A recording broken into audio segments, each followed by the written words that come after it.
Hello, and welcome to another episode of I Like to Look for Rainbows.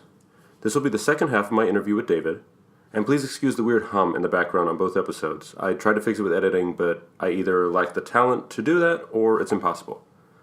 So, with that apology out of the way, let's look for rainbows together, y'all.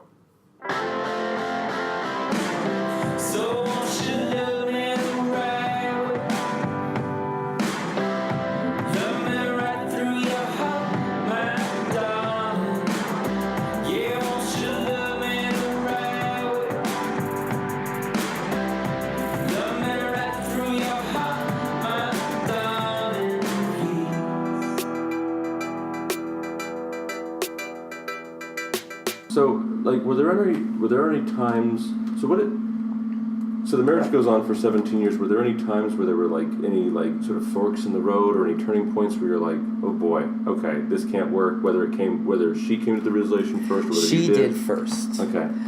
There's a lot of times looking back now where when we were adopting our youngest daughter in England. We were I was over here looking after my father for a little bit. He died of non-Hodgkin's at the same time. Right. And when I went back, she said, hey, Dave, there's a bigger house that I'm looking at for us and the kids. And I said, okay, let's go take a look. And so we looked at it, and she says, there's only one problem. I wrote down on the application that we're separated so that we can get government funding, subsidy. Okay. And I'm like, but we're not separated. Right. And she says, but on paper we will be. I'm like, but we're not. Right. And a few things like that. But I'm not technically Zaria's father, or adopted father. Sharon put down that we were separated on the adoption papers, and that I'm not even on the name. Interesting. Yeah, in 2007. And when did the relationship end, if I can ask? 2012. Oh wow, so 5 years previous. And I didn't even know that. She didn't tell me this until after the divorce. So she knew. Right. She didn't want to be in the marriage. So, and when you say she knew that you guys were sort of orientationally I don't know what she knew. Right. But whatever reason, she didn't want to be in the marriage. Right. She had written twice on paper that we were separated. Right. According to me, we were still married. Right. And I was working at it to be married. Right. And later on, she told me that she wished that I had never come back to England, and that I had just stayed in Canada. Right. Meaning that you would have never started the courtship and everything. And no, in 2008. Okay. When we were adopting Zaria, I was in Canada. Right. Looking after my father. Right. As he passed away.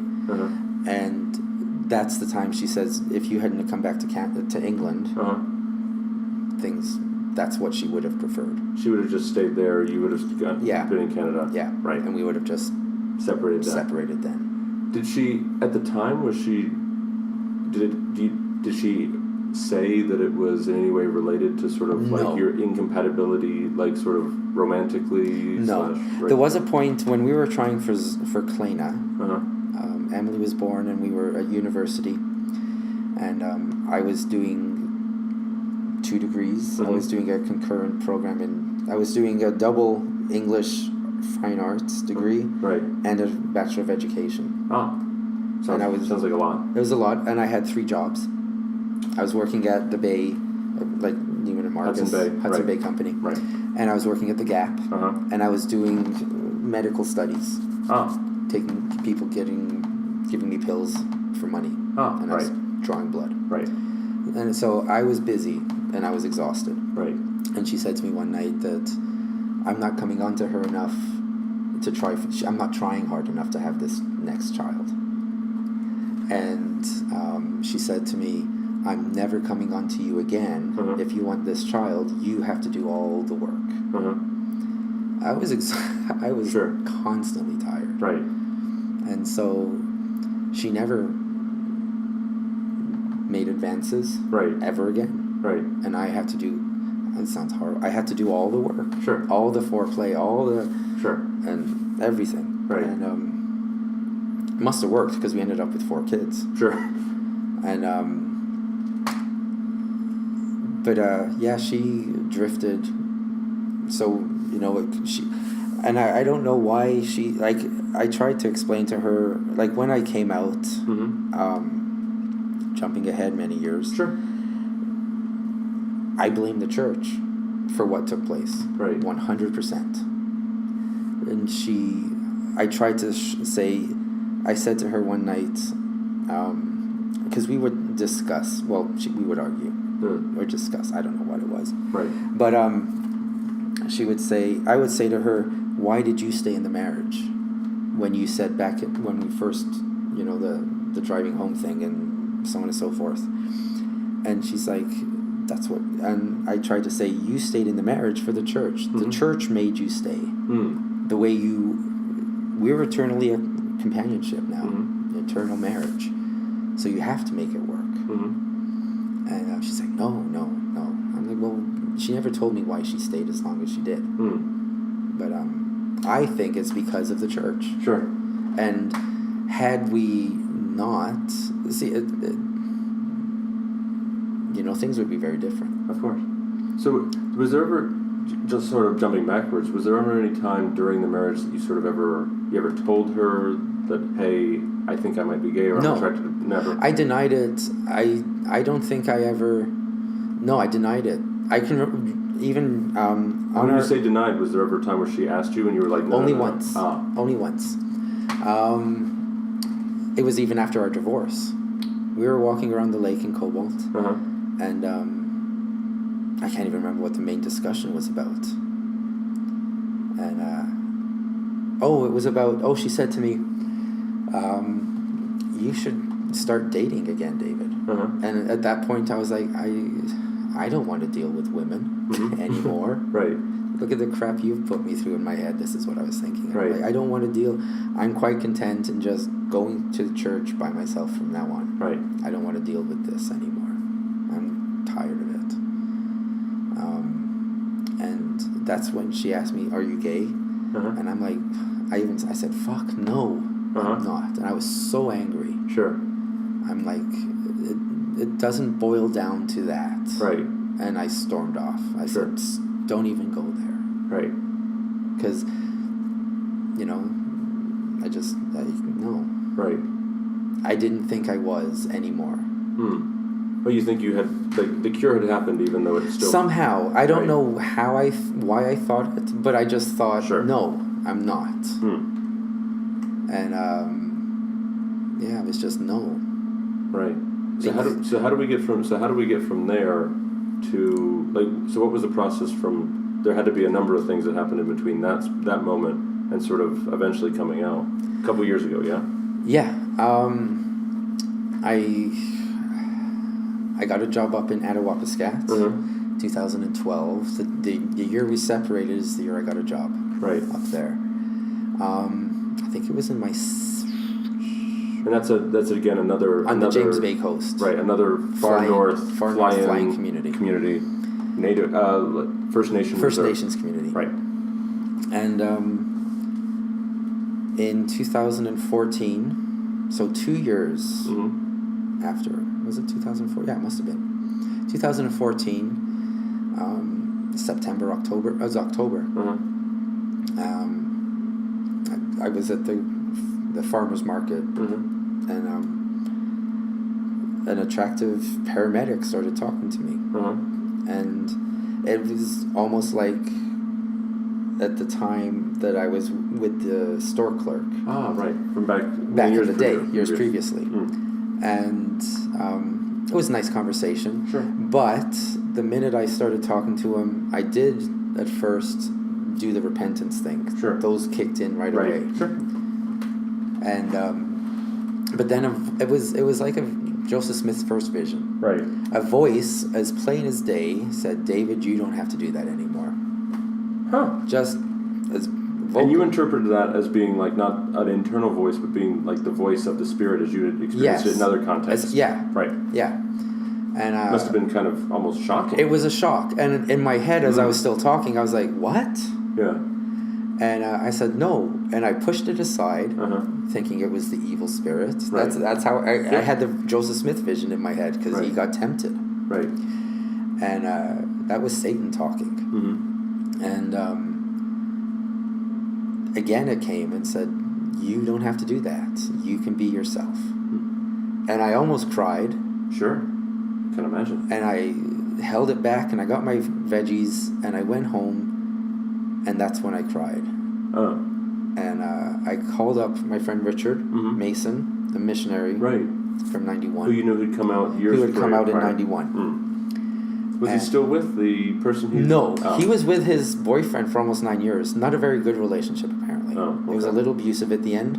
That's not good. And no, but he's now married to a lovely guy. Mm-hmm. And just a great guy. And I called him up. It was, I don't know what time it was in England. Right. And I said, Richard, I think that I might be gay. Because it didn't register. Sure. Anymore. And it just, how old were you then? 2014. So I was 44, wow. 45. And he, a lot of conversation through texting and stuff, and FaceTime and stuff like that. And he said, it's okay. We'll sort this out, whether you think you are or not. He said, I most likely think you are. But if you think, he said, if you think, then yes, you probably are. Right. But let's figure it out. Right. And he actually, the more I talked to him, I'm like, yeah, this is terrifying. Right. But yeah, this is who I am. Right. And he packaged up a box full of Mormon literature, but not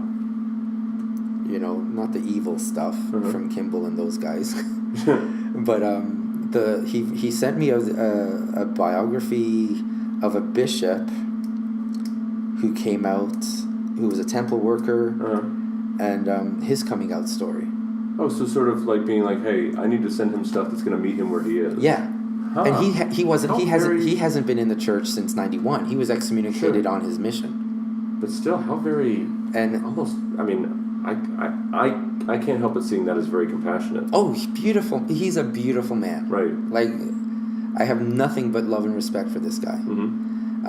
He sent me Carolyn Pearson's book about her husband. P.S. I Love You, I think it's called.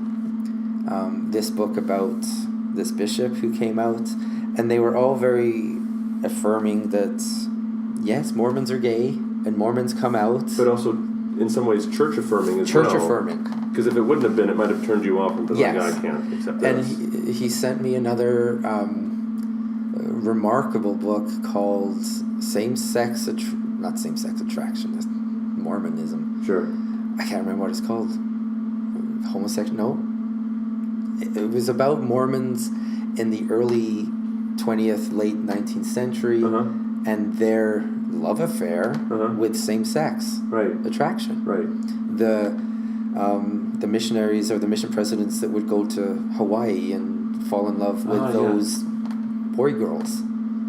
I don't know what the term is. Yeah. But they're... Or the ones that were almost like it was sort of like a tutor-tutee relationship, but there was a much older man. Yeah, much younger man, and they would sleep with each other and companions. But then later in their life, the young man would then marry a woman.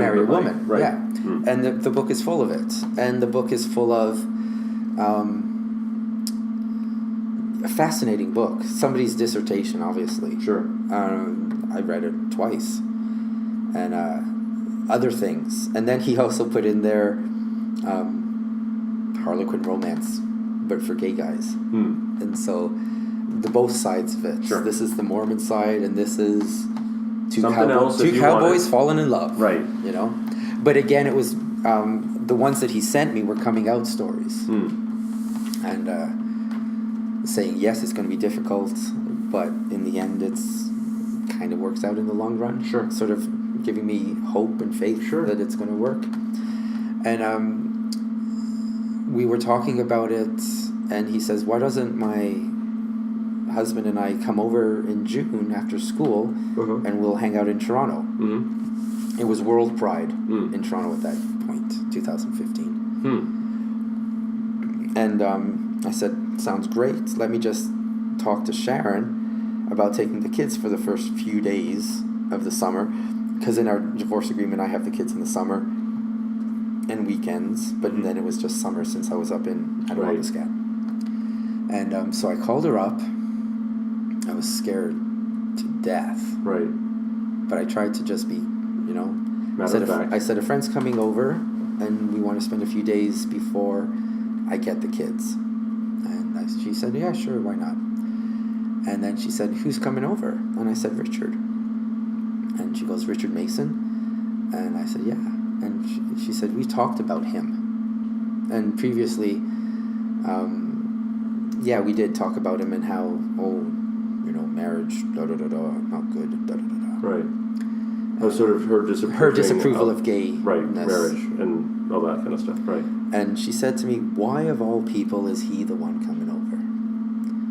And I said, because he's a friend from my mission. We haven't seen each other for 20-some-odd years, and he wants to come over. But why him? You have so many other mission friends. Why him of all people? And I was shaking, and I said, I'm not going to lie anymore. I can't lie anymore. Because at that point I thought my whole life was a lie. And I hadn't even processed it myself. I didn't even know. This is a week after I came out to Richard. And I had no idea what was going on in my head, in my body, in anything. Right. And I said to her the same thing I said to Richard. I think I might be gay. Right. And he's going to come over and walk me through it. I don't know, And she freaked, screaming, You've ruined my life. You've destroyed Been divorced me. for several years by We've that been time. divorced for 3 years, 2 to 3 years. And she slams the phone down. And I was in my friend's house. I don't have a phone in Attawaugascat, so I used my friend's phone. Right. And Karina looked over to me and she goes, what's wrong? And I just broke down crying. And 20, 30 minutes of non-stop blubbering. Sure. And I said, I've ruined everything. I've just destroyed everything. And she was so consoling. And then on the other side of things, Sharon comes and runs over to my mom's house, 3 doors down, and runs into the house. My mom's sitting there watching a baseball game or something. Screams at my mom, what a horrible mother I was, disgusting woman, doesn't know how to raise a family. You've raised a horrible son. He's a liar. He's deceitful. Oh, and by the way, he's gay. And she did that to my best friend, to my aunts, to my sisters. Wow. She just took everything from me. Like, any idea of me being in control of what was going on was lost. And it kind of took me into a tailspin. Okay, yeah. And I started cutting myself. I overdosed on pills once. And the paramedic stayed in my house for a week. And he's straight as a button. But saved my life twice. Right. Saved my life twice. Right. Became a really good friend. We were good friends since we started talking. We were great friends, but he talked me down of one suicide and stayed with me for a week after I overdosed. And I was off work up there, and it just got worse. I just couldn't see myself doing anything right. You saw no future. I saw nothing. I saw nothing. And I would plug on. I would still get to work, but I was a wreck. I was an absolute wreck. I'd cry 24/7. Presumably at this point, maybe you felt like, boy, I mean, should have just kept it buttoned in. I should have shut myself up. If this is what it means to come out, right? It's not worth it. And yeah, I've been there. I would just. It's not worth it. Right. And at one point, I was in my office at school, and I cut my arm, and blood was running down my fingers, and my friend in Kirkland Lake, 500 miles away, calls the school, and I get over the PA system, David, line 1, and my phone's obviously not working because it's a Northern reservation school, and I'm like, oh fuck, I have to go into the office, right, and blood's dripping down my arm. I've got 2 cuts here, and I've got little scratches here that I didn't penetrate the skin, right, and I put my sleeve down and I'm holding it up, and I answer the phone, and she goes, David, what's going on? And how did they know? I think I don't know. I really don't know. Well, good. She is psychic. Right. She's a Wicca. She's a witch, and we've often connected in many. I've been her friend since 2001, and really good connection. And we've talked a lot. But she didn't know I was gay. Right. I didn't tell anyone. I didn't know what to do. Right. And I didn't tell even my companions at school, my coworkers. Right. I didn't even tell Zari. Zari was living with me. Right. And poor girl having to go through all this crap of me. Sure. I was a mess. And I said to her, I'm cutting myself. And she goes, right now? I'm like, yeah. And I was holding back the tears. And she goes, you need to get to the hospital. And I asked her later on in life, 2 years down the road, how did you know? She goes, I just felt it. I felt that I needed to call you. So, good. Who knows? So, I put down the phone. I went back to my office. And, went to the hospital. And, they said, what happened? I said, there was many times during the time. This was, I told Sharon in October. Right. And this was in February.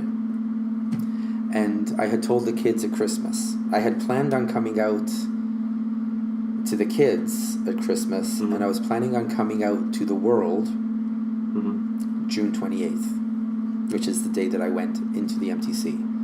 So during Pride. And during Pride. Right. And the kids, coming out to the kids was nuts because my 2 eldest didn't agree with it. Sure. My eldest, my Emily, at Christmas said that I've destroyed the family, I've ruined everything.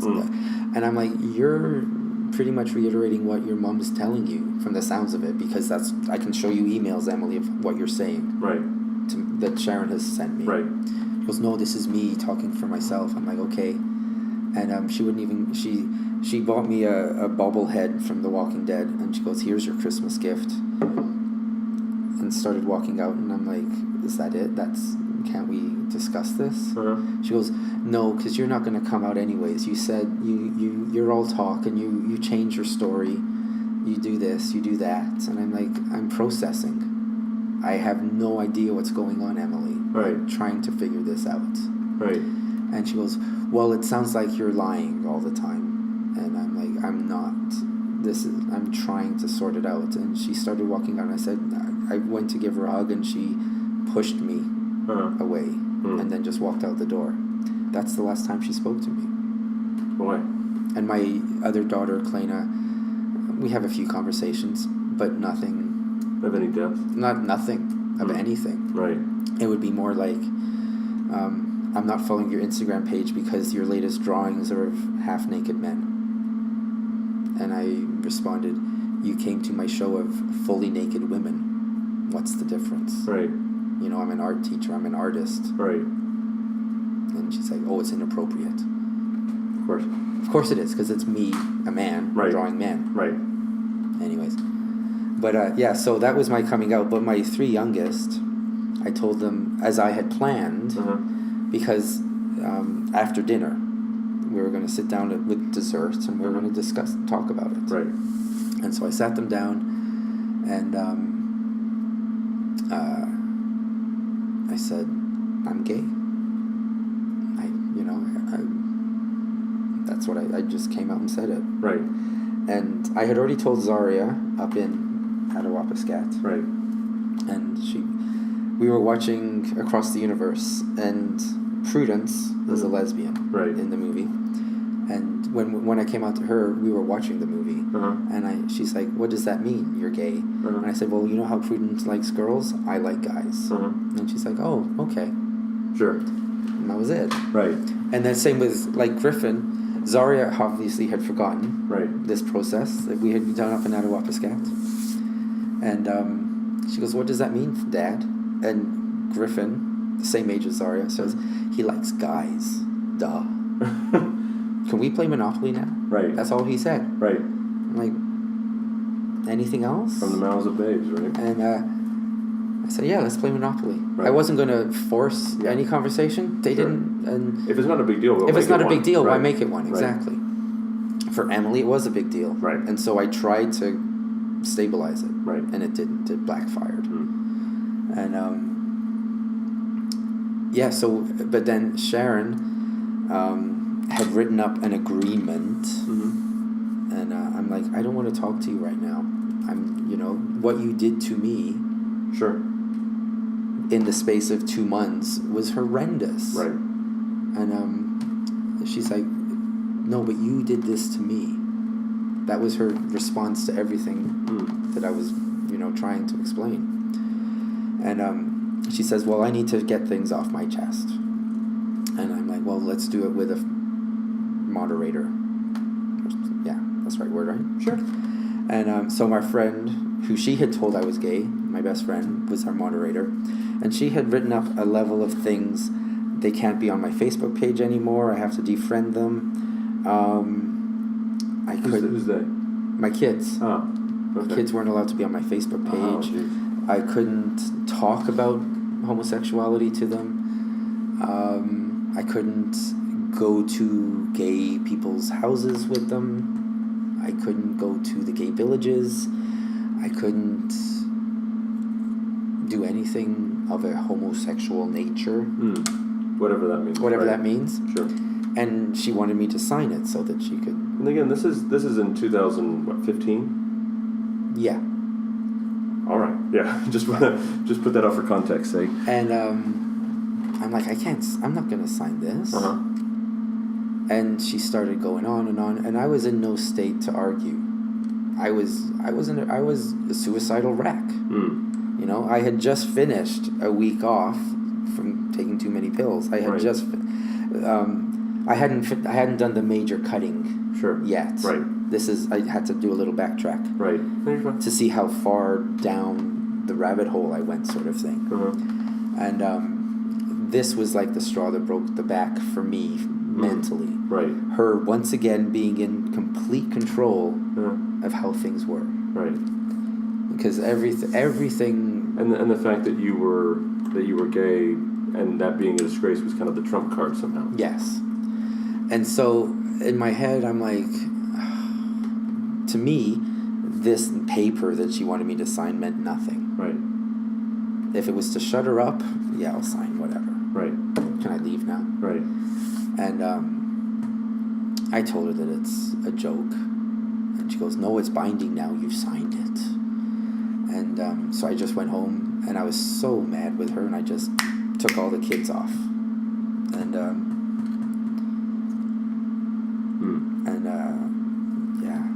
it was awful. It was an awful Christmas. And then I went back to Attawapiskat, and that's when I started doing the cuttings a little bit more. Right. And more and more. And I wasn't sleeping. Sure. And when I did the final, I went into the hospital. My friend called, and I was cutting myself. Blood was everywhere. Right. And I stayed in the hospital until they could medevac me out. We don't have this situation. Reservations don't have this wherewithal to look after that. And the paramedic was the one who drove me from the airport to the or from the hospital to the airport. Mm-hmm. And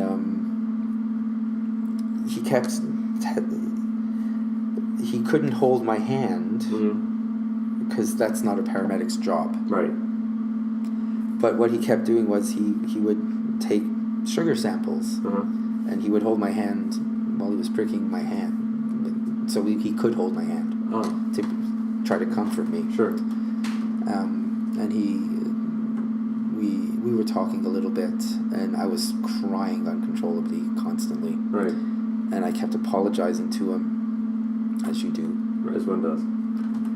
Because particularly in Canada. And then he pulled me aside before I got into the airplane. He gave me the biggest hug. And because he had done so much. Yeah. Like during my birthday, he gave me a surprise birthday party. Wow. And it was gorgeous. Like everybody came. Everybody came. All the white people. Sure. And the paramedics were there, the nurses were there, the doctors were there. All my teacher friends were there. He had tried to make a German chocolate cake, but it was too runny and it was always lopsided. He says, I have nothing to give you for a birthday present but a hug. And he says, it's as long as you need it. Right. And it was a 10, 12-minute hug that I just bawled. Right. And it was just the nicest birthday I've ever had. It sounds like it. And just everybody accepting. They all, at that point, I had come out to pretty much everyone there. And they all accepted me. They all loved me.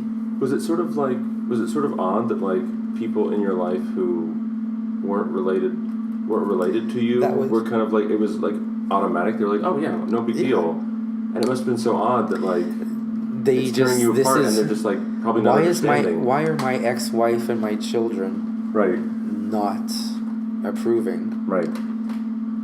And why are these people okay with it? Right. Without even much trouble, perhaps. Yeah, there was no trouble. There wasn't. Right. There was nothing, and there was like to the point that like my friend Mandy, I was having a really hard day. There were so many things. Like my days were awful at school, and I bless my kids, the students. They were so kind and like if I was having a hard day.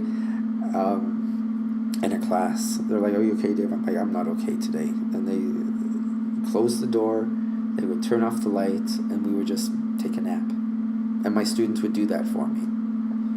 So beautiful. Perceptive. Yeah, they knew that. And there was one point I was sitting at my front desk, and I looked like the girl from The Ring. I was just drawing circles on paper, just because I couldn't cut myself at the time. I needed to.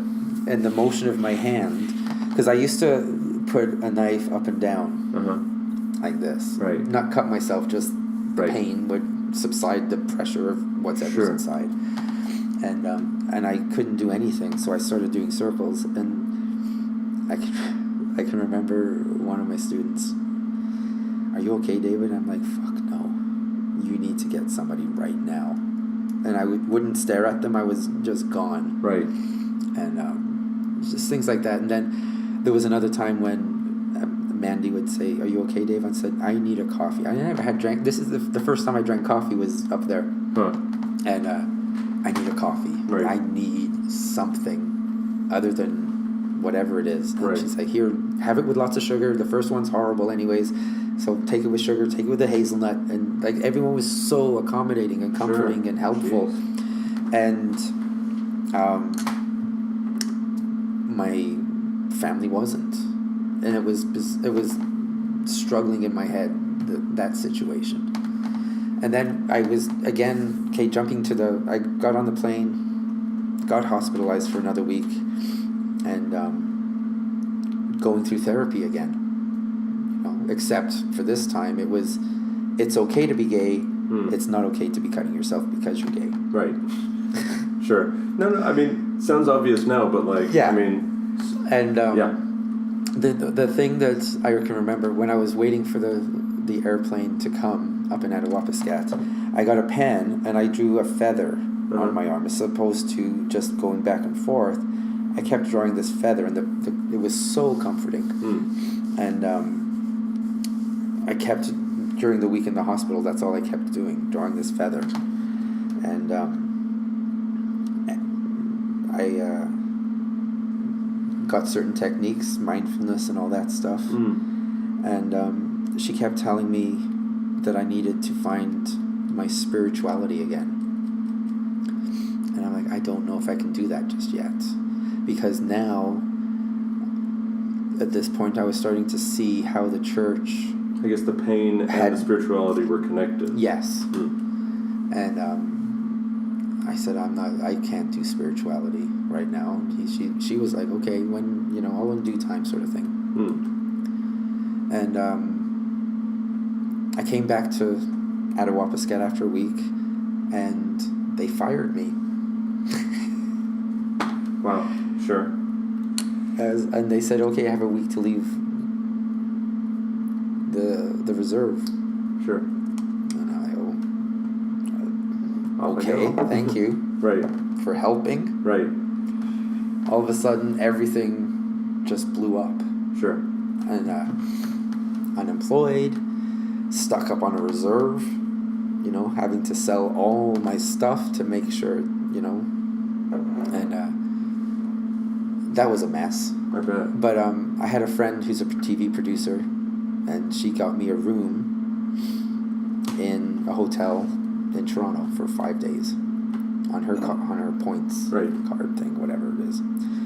And that's when I started to clue in, like, on this 5-day thing. Again, Sharon was fighting it. You're abandoning the family. You need to be looking for a job.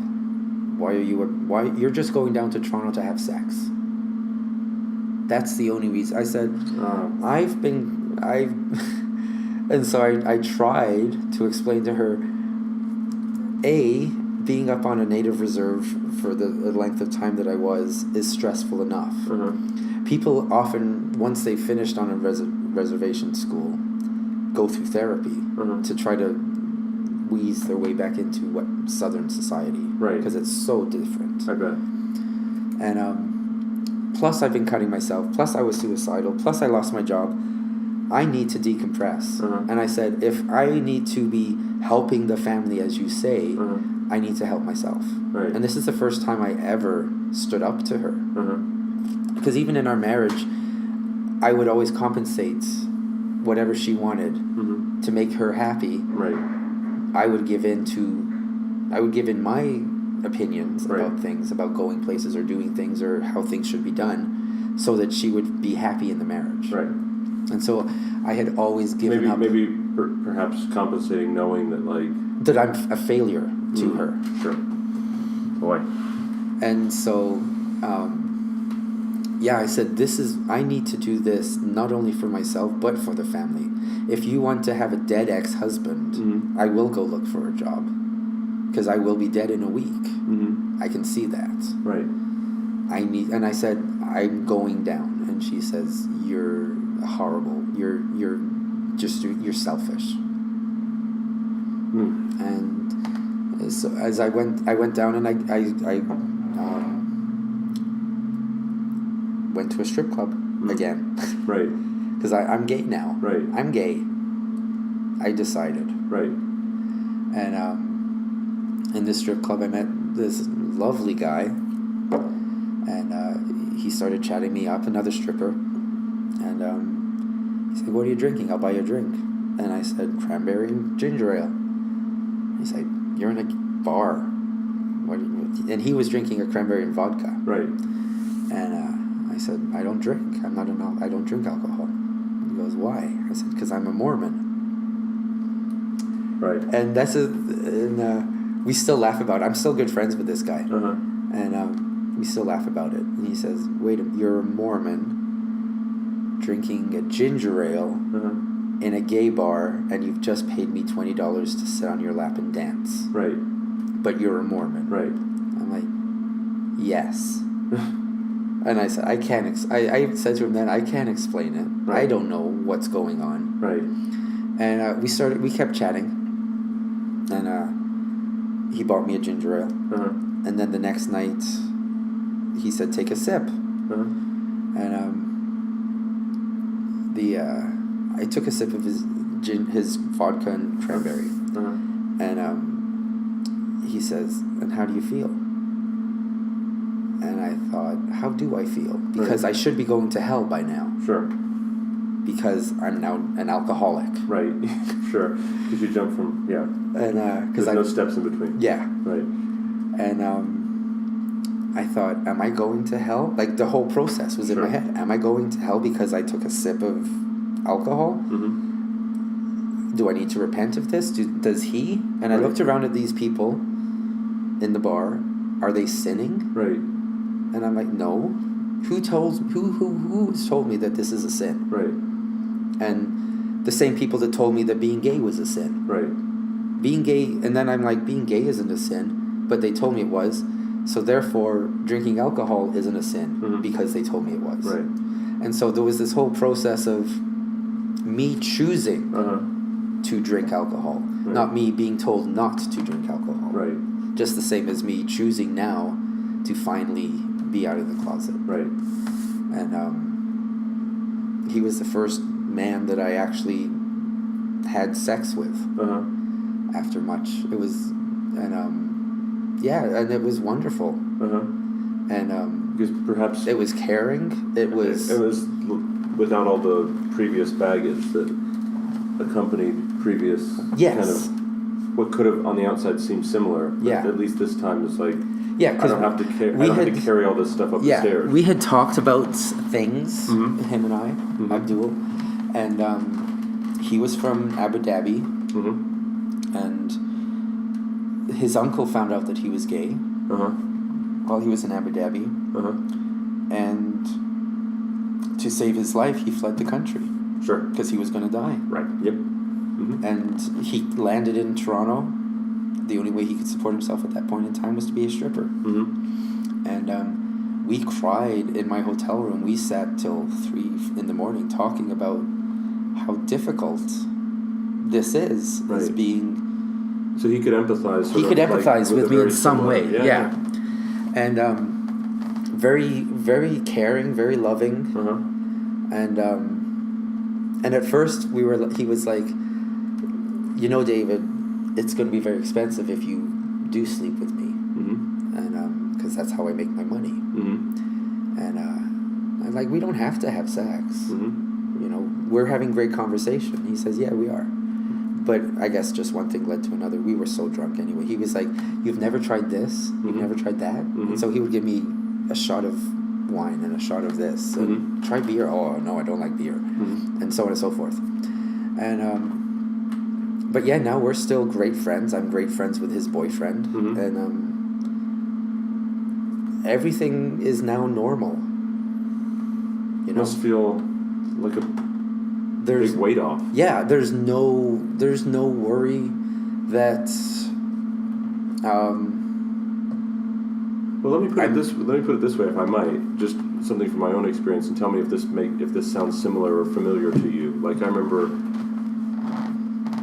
after I'd come out, particularly when it was at times where I felt like it was going well, it felt just like you were almost like superhuman, because now you're walking around without all the weights that you've always carried. Yeah. And like, wow, this walking is not actually walking, because you're not actually holding weights, but like just normal things were like suddenly easier because I'm not lugging these things up the stairs. I'm not having to pretend. Right. I'm not having but to... there's an incredible load of having to pass, of having to push those things away. For my entire life, it was a matter of pretending. Right. Even though I didn't think I was. Right. Realizing that I was pretending was an awful thing. Right. Realizing that... I went through this stage where I thought I was lying my whole life. And yes, was I? I still question that process, because there's many times that I could have said, yeah, this is it. I'm gay. Right. I could have told Sharon, I could have but I didn't think I was. So why should I? Right. Well, and you were probably, and to even think that you might be was terrifying. Yeah. So, like, how could you even entertain those thoughts? Yeah. And it's just liberating now to not worry about that. Sure. Like, I don't shout it out at the rooftops. We never do, but seldom do, and everybody always. I've heard that a lot of times. Anyway, yeah. I'm sorry. Continue. But I'm not gonna shy away from it. Right. There's no need to. Right. I am no longer. I'm so more myself now, and none of it has to do with. Myself isn't part of the church. Right. Myself is me. Sure. You know, people were like, I've had 2 other therapists since the first one who asked me about, again, finding God and finding a sense of support in spirituality and a community of religion, since that's what I had for so long. Sure. And I explained to her that support ruined me. Right. And I don't want that anymore. Sure. I've gone to the point of atheism. Right. The God that I believed in hated me. Right. Why would I believe in anything like that? I could see where that would come from. You know? And, which is another turmoil, because doing things like coming down here to Vegas, for example, would be a prayer.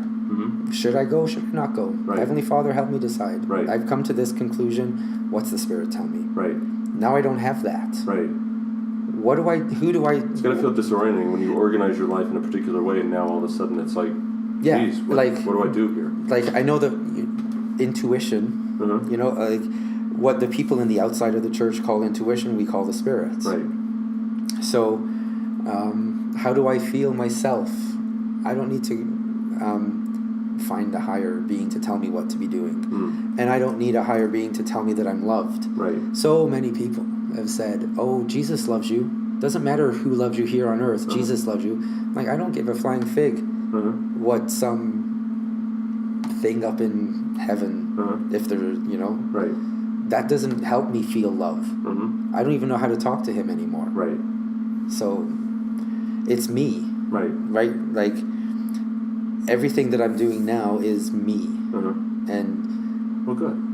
That's the way it is, you know. I've chosen to do this. I have chosen to do that, or chosen not to do this. All right. Well, we've talked for a good long time. If I might just wrap up with a couple questions, a couple just real quick hitters. I hope. Well, I've really enjoyed the amount of time and hearing your story. It's been really, I mean, besides being really interesting, being really meaningful to me. But let me just close with just a few questions that I've got. Okay. Now, this is sort of a very notional kind of idea, trying to put yourself back in. So I'll just give you sort of a notional idea, going back. So imagine you were a gay LDS teenager again. What do you think, if you can put yourself back in that space, what would it have meant? What would the things been like if you might have heard, instead of what you did hear about who you were at the time? If you heard something like, you know, being gay isn't a sin or a flaw. Heavenly Father made you this way, and not as a burden to you. Just He made you that way because, like, not out of maliciousness, not out of like giving you something extra to deal with, but just like someone with red hair. And what if you had heard also, you can marry a man in the temple. It's just the same as, and you'll have all the same blessings that a straight couple would have. Well, because this is showing my hand a little bit. I kind of think either we will get there, or we have to get there, or we should get there. That's my own personal opinion about sort of where the church should go, right? Obviously, it has no binding, no power whatsoever. But like, what do you think that would have meant to you growing up if that was the message you got instead of the one that you actually got?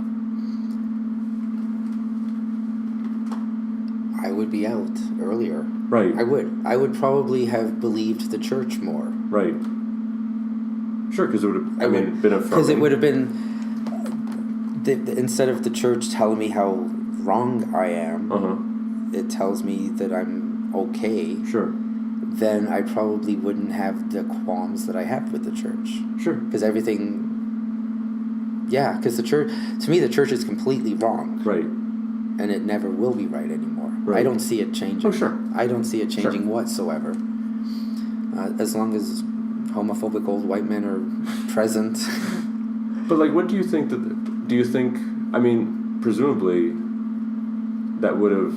I imagine, if we ever get to a point... If the church was more like a Unitarian church...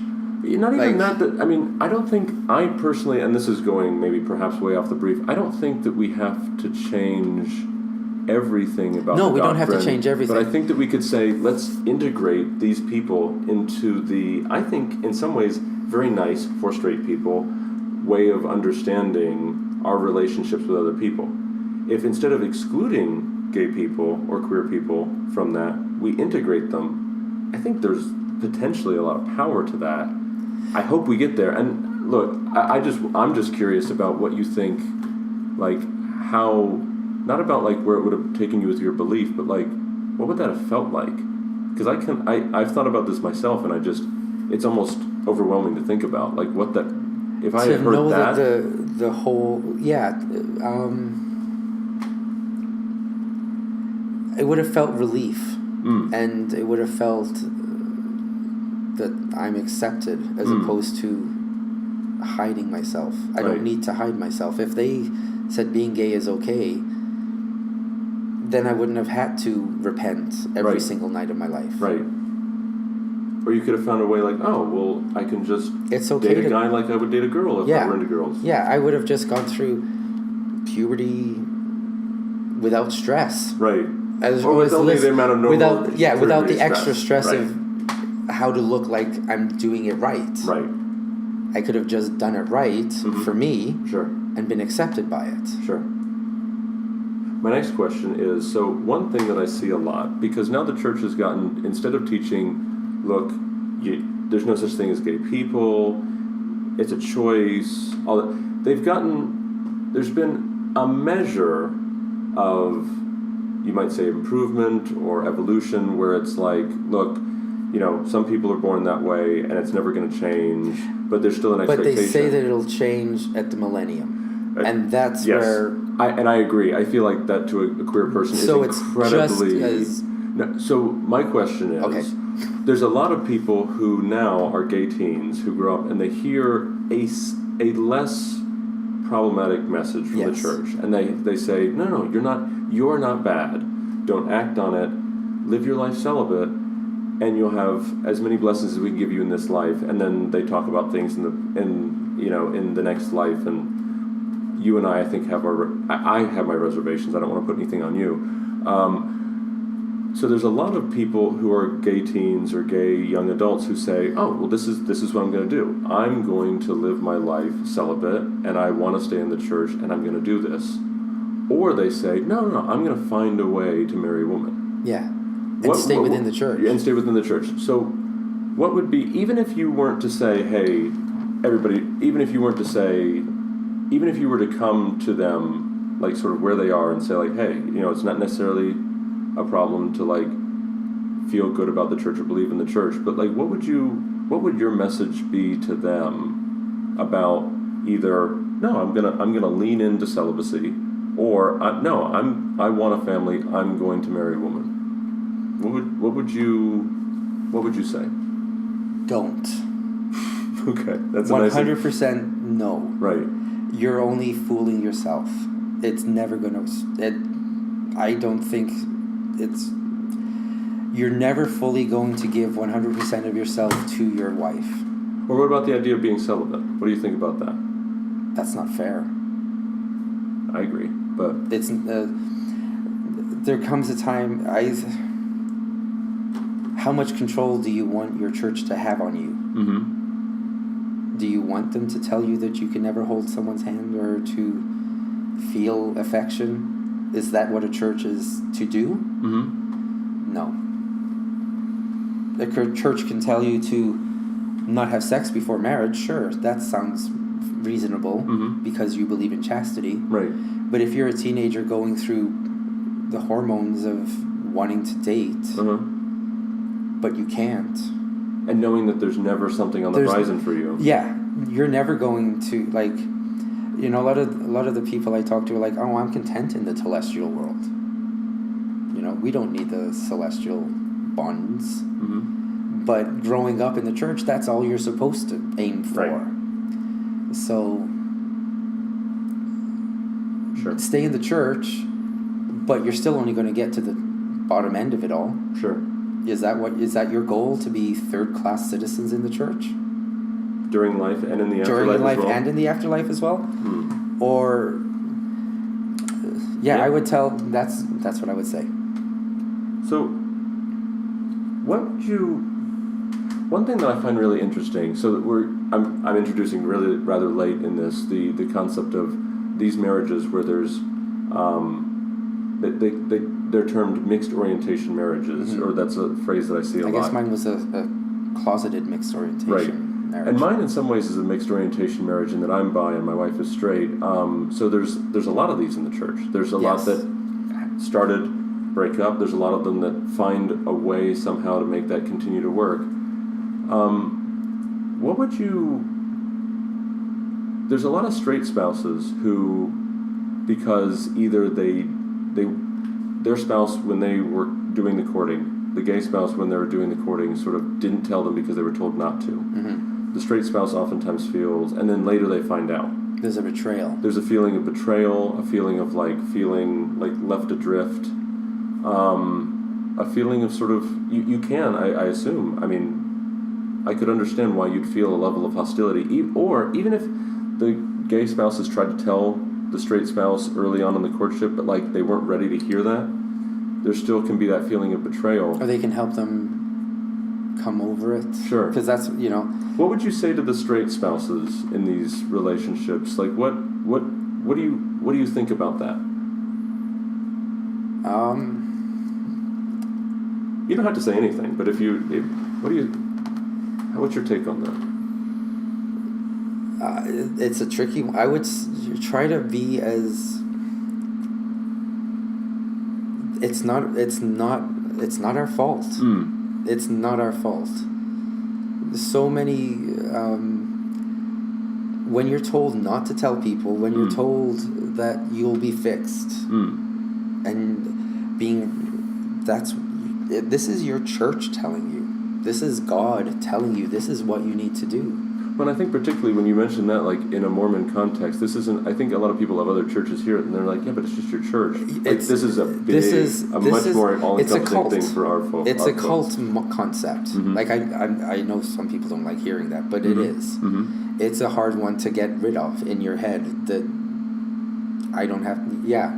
And so to talk to the straight partner in the relationship... yes, you can be hurt, for sure, 100%. But go easy on the hurt. We're hurting too. Right. You know? Almost to the point, I think...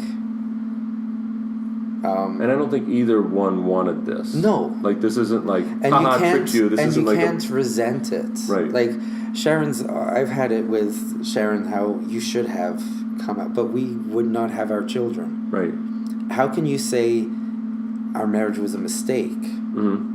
Technically, yeah, you can't, but you can't say, yes, our marriage was a mistake. Right. And so that's speaking out of hostility. Sure. Slow down. Think about what you're saying, because you say your marriage is a mistake, that means your children are a mistake. Sure. And so what does that say about so slow down and think before you respond hostilely. That's a word. It's a word. But it's trying to... I don't know how... I'm amazed. I don't understand. I was talking to your wife. I'm not sure how I don't understand how it works. I don't. Well, I'll answer that a little bit. I mean, it's been really interesting because I think that what's happened since I've come out is that a lot of people make assumptions about what it should look like. And I'm not insensitive to those kind of things, and I think it's been tricky for her to try to figure out sort of like, I think there's a lot of people who come to her and have said things like, well, I mean, the fact he didn't need to come out, I mean, you guys, I mean, if everything is fine, then he didn't need to come out. Maybe this is him saying, like, without directly saying to you, like, he needs to explore something outside the marriage. And maybe it's that way for other people. It's never been that way for me. The way that it feels to me is I'm attracted to some men and to some women, but like monogamy for whatever reason, and I'm not saying that it should work for everybody or shouldn't work for anybody, it works for me. And so like I've always felt like I could, had Alicia been male or had I fell in love with a man, absolutely it would have worked, and it would have been fun. It would have been just as good as my marriage to Alicia is now. But I've never felt like, oh boy, I'm missing something. It feels to me, I mean, you know, presumably straight guys, you know, marry a woman that they're in love with, but then there's other women that they're like, check her out. I bet it would work with her. And with me, like if I see a guy that I'm attracted to, I'm like, oh, well, that would have worked if situations would be different. But like I've never felt like I need to have that, you know? I mean, I can't speak to what it's like from her perspective. I know it's been difficult on her from a number of different things, but anyway. But it's, I mean, it's obviously very different. Like being married to someone who's bi, where like those, even though those orientations are mixed, they're complementary. A straight man and a gay woman, or a gay man and a straight woman it doesn't really work for almost anybody. I mean, I've heard situations in which supposedly it does. Good for them. I can't speak for them. Good for them, but for most people, this is not what you want to pursue. But I wouldn't jump into that gun anytime soon. If that's what I would tell them. This has been another episode of I Like to Look for Rainbows. Please join us again next time.